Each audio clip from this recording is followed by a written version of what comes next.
Okay, ladies and gentlemen, I know you've been waiting for this, and I've been trying really quickly and to get this out. And you'll notice it's already 6:04, but we're going to go through this quickly, and I'm at home with my family. So if you hear some noise in the background, pay no attention to it. And don't pay any attention to that green line there. It's just something the computer does. But the first question on your study guide was, what is 2/4 plus minus 2/6 in simplest form? We always annotate our question, so 2/4 minus 2/6 and put it in simplest form. So here's your little song. Write the problem vertically because these two fractions do not have the same denominator. I know I have to change them to fractions that do have the same denominator, so I have to write my problem vertically, which means up and down the page. Then find the LCM of the two denominators. One denominator is 4. The other denominator is 6. Now I'm going to change. What I want to do is find the least common multiple so that I can turn them into equivalent fractions, because I know my least common multiple becomes my least common denominator, and I need a common denominator to be able to put these two fractions together. I'm just going to put my equal signs here because I know that's the direction I'm going in. So let's start finding that least common multiple. 4. Do my multiples. Multiples are MAP. Multiples are the answers or the products to the multiplication facts. 4, 8, 12. I could keep going, but I know my multiplication facts so well that I know that there's a match here. So I'm going to stop. I could go all the way to 10. We know how to do that. But I'm going to stop because I know my facts so well I don't need to go that far, because I know that 6 times 2 is also 12. And I know at this point I'm going to have a match. There's my least common multiple, the lowest number that those two numbers, 4 and 6, share in common. So now my least common multiple becomes my least common denominator. It becomes the new denominator of these two fractions because I'm trying to get them to the place where I can subtract them. And I know I can only do that by making them into fractions that have the same denominator, or equivalent fractions. Now, how do I make equivalent fractions, math ninjas? By multiplying. So I have to ask myself, what did I multiply by to go from 6 to 12? Well, I know that's really easy. 6 times 2 is 12. Whatever I do to the denominator, I must also do to the numerator, because I'm making an equivalent fraction. 2 times 2 is 4. So that one's 4/12. Now I ask myself the same question here. How did I go from 4 to 12? 4 times 3 is 12. Whatever I did to the denominator, I have to do to the numerator. So 2 times 3 equals 6. So there's my song again. Write the problem vertically, which means up and down. Find the LCM of the two denominators. We just made what? Equivalent fractions. Then my next part of my song says make equivalent fractions, then you add or subtract. So I'm going to subtract, because that's what my sign said up here, these two new fractions. 6/12 minus 4/12. And again, it's just like regular numbers. You have to have that larger number first. 6/12 minus 4/12, that larger digit. So there we go. 6 minus 4 is 2/12.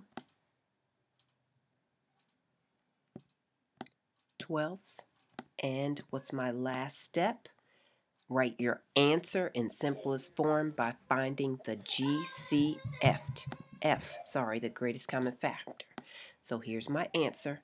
I am now going to put my answer in simplest form by using GCF, or greatest common factor. And let me clear some room to do that. Hope you've seen all of these, because I'm going to make my work up to this point disappear, because now all I'm interested in is my answer, 2/12, being put into simplest form using greatest common factor.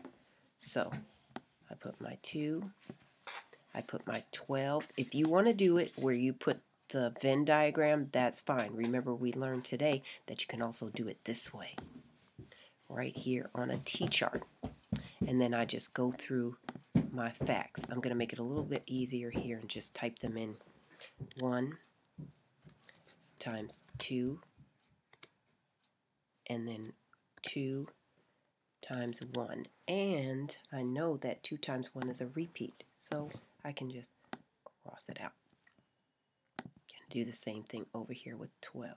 And my factors of 2 are 1 and 2. That's it. Easy as that. Now I come over here to 12. 1 times 12. 2 times 6. Go 1 to 3. Yes, 3 times 4. 4, yes, 4 times 3, which is a repeat. So I'm going to cross that one out. I don't have to go any farther. Once it repeats, I know I've gone through all of them. 1 is a factor, 2, 3, 4, 6, and 12. And then right here I can look and see which is the greatest number that they share in common. It is the number 2. And then I can just go right up here, circle my 2. What numbers are next to them? On the 2 side it's 1. On the 12 side it's 6. And one more thing we also talked about today is we could just divide by that 2. So 2, once we get that number 2, knowing it's the greatest common factor, 2 divided by 2 is 1. 12 divided by 2 is 6. So if you want to divide to do simplest form, find the greatest common factor first, because that way you'll know you have the right number and you don't have to reduce again. Okay, so let's go on to question number 2. What is the greatest common factor of 3 and 18? So we're going to do it the same way, and I'm going to cheat a little bit here. 3, 18, and I'll put it on my T-chart.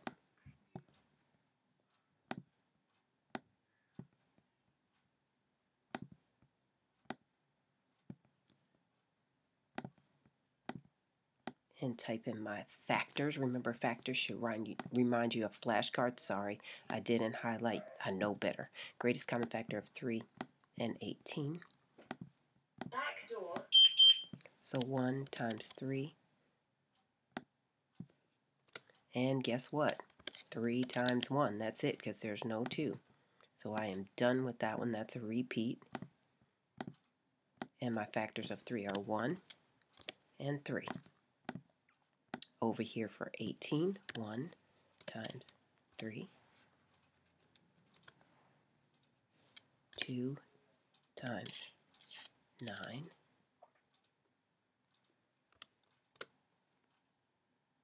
Sorry guys, 1 times 18, long day. 2 times 9, 3 times 6. Anything times 4? Nope. 5 doesn't work either, so we're back to 6, which is a repeat. And we know once we get to the repeats, we're done. So that was pretty painless too. So 1, 2, 3, 6, 9, and 18. This just makes it a little bit easier to see, a little bit clearer for us. And which one is the highest one that they share in common? It is 3. And guess what? Our greatest common factor is 3, because there's no fraction here to go back and reduce. They just wanted the greatest common factor. We are done. Least common multiple of 2 and 5 is question number 3. So least, remember that's the lowest or the smallest common multiple of 2 and 5. And remember the multiple. Remember that big letter M for multiple. And remember we're looking for least, so the lowest. So the first one we come to is our answer, and that's it. We won't have to go on, but 2 and 5. And do the lowest number first. 2, 4, 6, 8, 10. Now you could keep going until you get to 2 times 10, which is 20 down here. Or if you know your multiples well, this is why it pays off to learn those multiples, ladies and gentlemen. Learn your multiplication facts. I already know that 10 is going to be in my 5 list. So I'm just going to stop and go over here. 5 times 2 is 10. I found my lowest one that they share in common. And my least common multiple is 10. That's it. That question is done. Number 4, they already have like denominators, so I don't have to go through all those steps.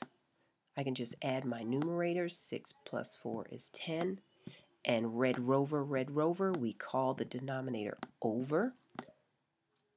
10/12. But if you notice, it's not over here. And if you remember why, it's because they're always going to make you reduce that fraction to lowest terms. So you're going to have to remember to do that if you don't see your answer, even if you see your answer, because if you choose that answer, it's not going to be the right one because they're going to be looking for lowest terms. Let's just cheat on the T-chart there. So put our factors, use greatest common factor to reduce it. 1 times 10, 2 times 5, anything times 3, no. Anything times 4, no. We're back to 5 again. 5 times 2 is a repeat. Get rid of it and write your factors here. 1, 2, 5, 10. And then we start our 12. 1 times 12. Won't make that same mistake this time. 2 times 6. 3 times 4. 4 times 3, which is a repeat. So I know I can cross that guy out. I don't have to go any farther. I'm just going to list them now. 1, 2, 3, 4, 6, and 12. And then I can look at my lists here, see which is the greatest common factor, because remember that's what we're using to be able to reduce it. And 2 is the greatest number that these guys share in common. Go back up here, 2, 2, what's next to it? 5 and 6, so that means 10/12 in its lowest terms is 5 6. Again, if you want to get here and use this number to divide, that's fine. 10 divided by 2, because we can also make equivalent fractions by dividing. When we have a larger number, go into a smaller number. And 12 divided by 2, 6. Or just looking here at our factors list, 5 6. That's it. Our answer is letter J. Number 5, what is 4/10 reduced to simplest form? Again, there's no adding or anything here. They just want us to reduce the fraction. So we put it on our little T-chart, 4/10.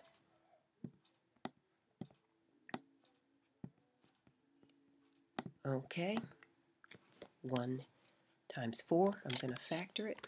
2 times 2, anything times 3? No.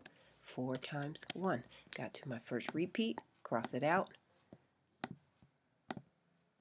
Type your factors, or write your factors, sorry. 2, 4,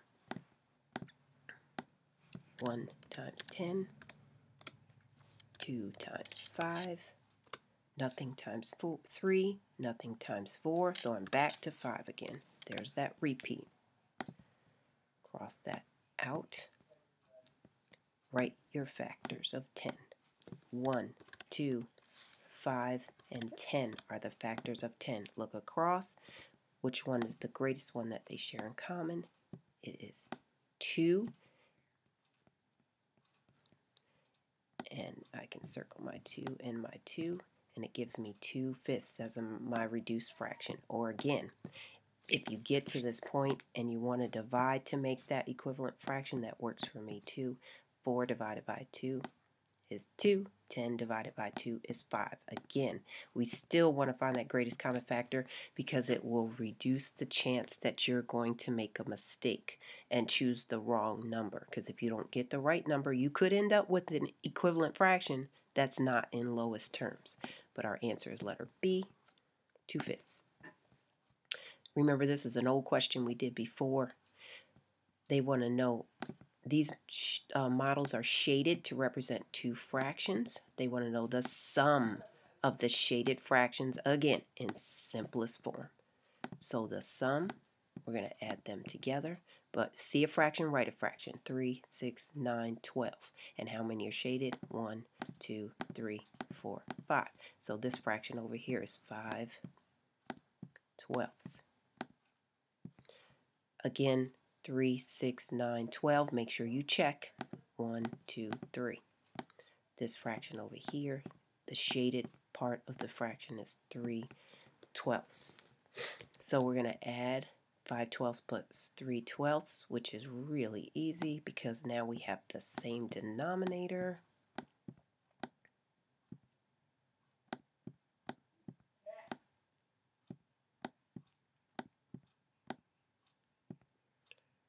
Add that.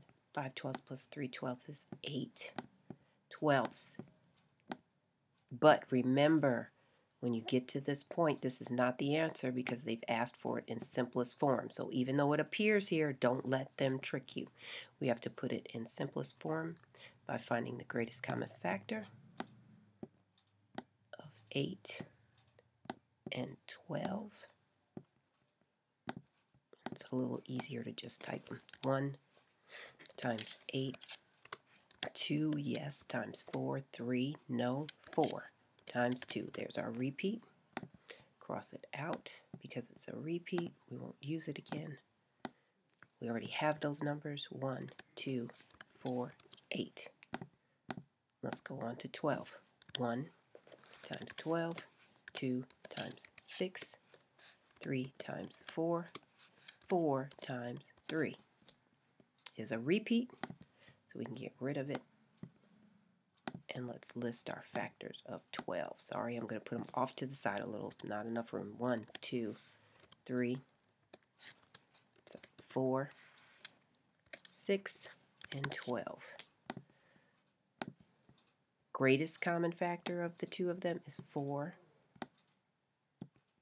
Go right here, 4 and 4, and there's our new numerator and denominator. 8/12 is equal to 2/3, or if you want to divide at this point to make an equivalent fraction, 8 divided by 4 is 2, 12 divided by 4 is 3. There's our answer, letter G, 2/3. Last question. Thank you for hanging in there with me. What is the least common denominator of the fraction shown? Now, it looks like they have it set up to add, but guess what? You don't even have to go that far. They just want the LCM. They already wrote the problem vertically for you. Now, all you have to do is find the least common multiple, because remember, the least common multiple is what we're going to just make our least common denominator. It's exactly the same thing. So we've got 4 and 6, 4, 8, 12, and I know my facts so well, I know that there's going to be a multiple over here of 6 that matches that guy. So 6, 12, I don't even have to keep going because it wants the least, the smallest. There it is. And there's my answer, ladies and gentlemen. You have made it. Pay no attention to that 5 up there. This was question number 7 because I pulled them from some different tests and quizzes that we had. So there it is. If you have any questions, please feel free to email me at lmouton@hampton.k12.va.us, and I will answer your questions that you post. Even if you post them right up till 9 o'clock, I should hope you would be in the bed by then.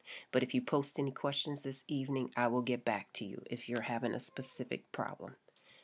And I will see you in class, ladies and gentlemen. You're going to do well on that test tomorrow because we've got this. Just remember your steps. Go back in your notes and sing your songs so that you'll know your steps by heart. That's going to be the key, is knowing those steps. And, of course, knowing your facts. Have a good evening. I will see you in class.